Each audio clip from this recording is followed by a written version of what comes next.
Chapter 1. The return of the real heiress. Thunderous applause echoed throughout the lavish ballroom. But for Eleanor Nahn, it sounded like a lightning strike to the heart. She stood alone backstage, watching the spectacle unfold, her family embracing a different girl. Sophia Nahn, the long-lost biological sister, had returned Dot in the dazzling light. Mr. Richard Nahn, Mrs. Margaret Nahn, and her brother Rob Nahn embraced Sophia with an intense affection. Eleanor had never experienced in her 18 years under their roof. Even Ethan Miller, Eleanor's fiancé and childhood sweetheart, stood in the audience, his eyes fixed adoringly on Sophia. Sophia approached Eleanor, tightly grasping her hand for the cameras. "Eleanor, even though I've come home, you will always be Mom and Dad's daughter, and forever my little sister." It was a perfectly staged performance. The headline, "The Nahn Group Finds Its True Heiress," dominated the news for days. Back home, cold indifference enveloped Eleanor. She overheard a heated argument downstairs. Rob's voice was sharp with contempt. "I told you she's not a Nahn. She grew up so plain.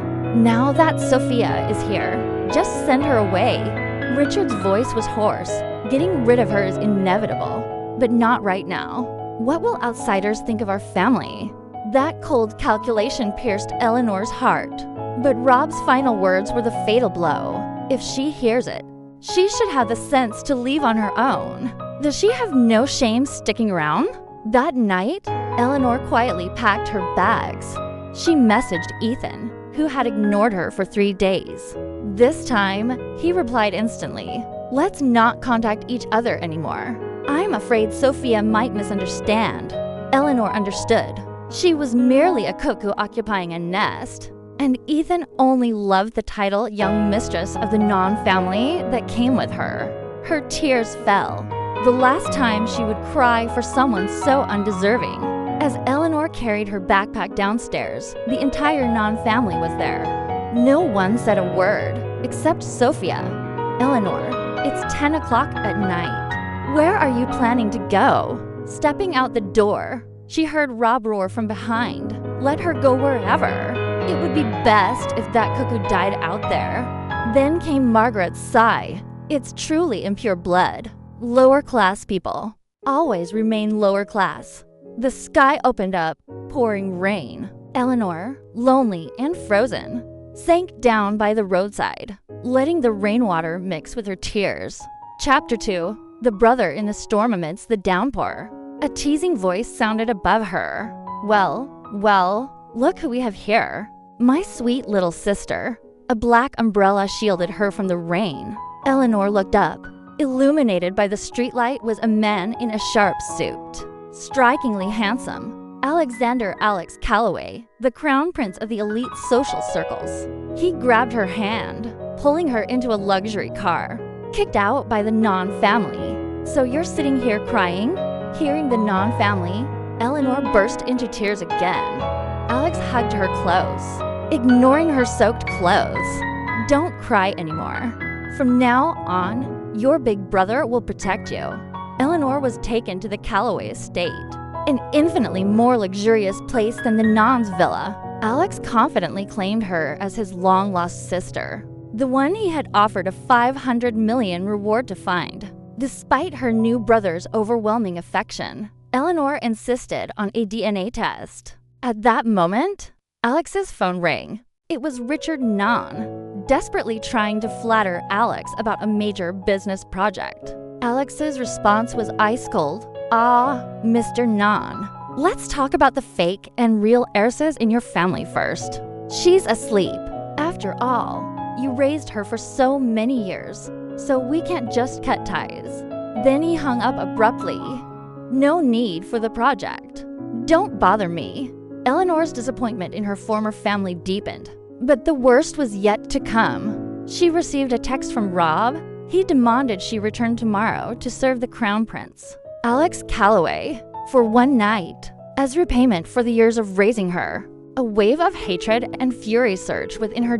Chapter 3. The broken curseth next day. Eleanor returned to the Nahn house. Rob sneered, calling her stubborn for scrambling back to them. She went to her room, only to find all her belongings gone. Sophia whispered an explanation. Mom said the light in this room was better, so she told me to move in. Eleanor choked up. Then Rob declared brazenly, in the trash. It was all garbage, so naturally, it went into the trash can. Those were the paintings Eleanor had poured her soul into. She erupted, the first time in 18 years.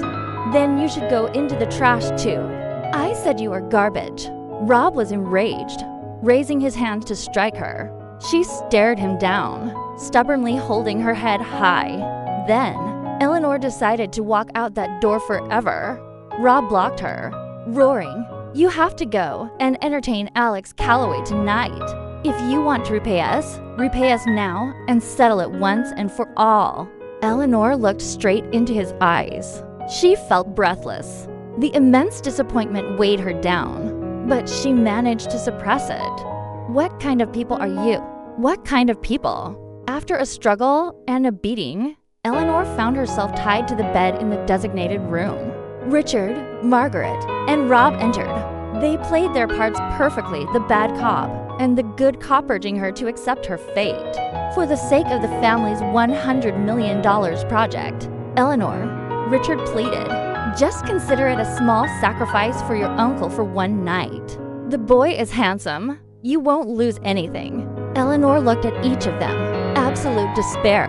Tied up and wearing a flimsy nightgown, a fierce malice welled up in her heart. If I am a gift, then let's see if you can handle the consequences of provoking this gift. The door opened. Alex walked in, impeccably dressed in his suit, his face grim.